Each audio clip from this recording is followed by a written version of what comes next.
लोकसभा चुनाव से जिलों में बीजेपी प्रवक्ताओं की नियुक्ति। उत्तराखंड बीजेपी अध्यक्ष के निर्देश पर प्रवक्ताओं की सूची जारी की गई है। ये बड़ी खबर आपको बता रहे हैं। सतीश लखेड़ा बने चमोली जनपद के बीजेपी प्रवक्ता। नैनीताल जनपद में गीता ठाकुर को प्रवक्ता की जिम्मेदारी सौंपी गई है। देहरादून महानगर में कमलेश रमन बीजेपी प्रवक्ता बनाए गए हैं और गौरव पांडे को अल्मोड़ा जनपद का प्रवक्ता बनाया गया है। ये बड़ी खबर आपको बता रहे हैं। लोकसभा चुनाव के मद्देनजर अब कई जनपदों के जो प्रवक्ता हैं उनकी नियुक्ति कर दी गई है। जिलों में बीजेपी प्रवक्ताओं की नियुक्ति हुई है। उत्तराखंड बीजेपी अध्यक्ष के निर्देश पर ये प्रवक्ताओं की नियुक्ति हुई है। आपको बता दें कि सतीश लखेड़ा चमोली जनपद के बीजेपी प्रवक्ता बने हैं। वहीं नैनीताल जनपद की जिम्मेदारी गीता ठाकुर को दी गई है। देहरादून महानगर में कमलेश रमन प्रवक्ता हैं और गौरव पांडे को अल्मोड़ा जनपद का प्रवक्ता बनाया गया है।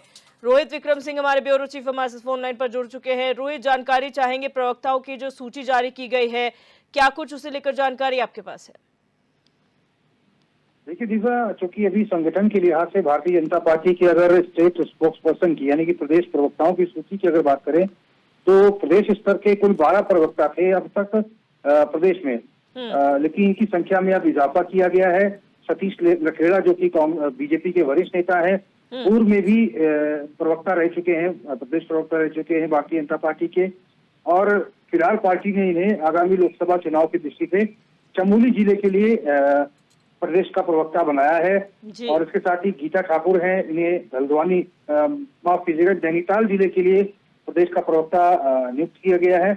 और उसके साथ ही आम आदमी पार्टी को छोड़कर अभी हाल में कमलेश रमन बीजेपी की सदस्यता उन्होंने ली थी, उन्हें देहरादून महानगर के लिए प्रदेश प्रवक्ता की जिम्मेदारी दी गई है। उसके साथ ही गौरव पांडे बीजेपी नेता है, उनको अल्मोड़ा की जिम्मेदारी दी गई है। तो कुल मिला के संगठन का जिस तरह से बीजेपी विस्तार कर रही है, उसी के तहत जो प्रवक्ताओं की सूची है इसमें भी बीजेपी ने विस्तार किया है।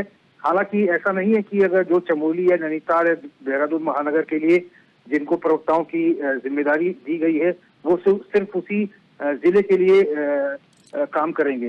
ये प्रदेश प्रवक्ता की हैसियत से काम करेंगे और जितनी भी मीडिया डिबेट्स होती हैं, जितने भी पैनलिस्ट होते हैं, उन पैनलिस्ट में न्यूज चैनल्स में अन्य डिबेट्स में इनको बैठने के लिए पार्टी ने अधिकृत किया है। और भारतीय जनता पार्टी के लेटर पैड पर ये सूचना जो है प्रदेश के महामंत्री जो बीजेपी के आदित्य कोठारी ने उन्होंने जारी किया है। और निश्चित तौर पर अभी मेरी कुछ देर पहले उनसे फोन से भी बात हुई थी तो उन्होंने कहा था कि हम जैसे भारतीय जनता पार्टी का कुर्बा भी बढ़ता जा रहा है, इसी के लिहाज से बहुत सारे अन्य दलों के जो कुशल प्रवक्ता हैं जो अब भारतीय जनता पार्टी में शामिल हुए हैं उनको महत्वपूर्ण जिम्मेदारियां दी जा रही हैं। और इसी के तहत कमलेश रमन जो कि एक अच्छी वक्ता है, कुशल वक्ता है, उनको अब भारतीय जनता पार्टी ने अपना स्टेट स्पोक्स पर्सन यानी कि प्रदेश प्रवक्ता नियुक्त किया है। तो कुल मिलाकर चुनाव की दृष्टि से भारतीय जनता पार्टी अपनी मीडिया पैनलिस्ट की सूची भी लंबी कर रही है। जी, बहुत शुक्रिया रोहित हमारे साथ जुड़ने के लिए और जानकारी साझा करने के लिए।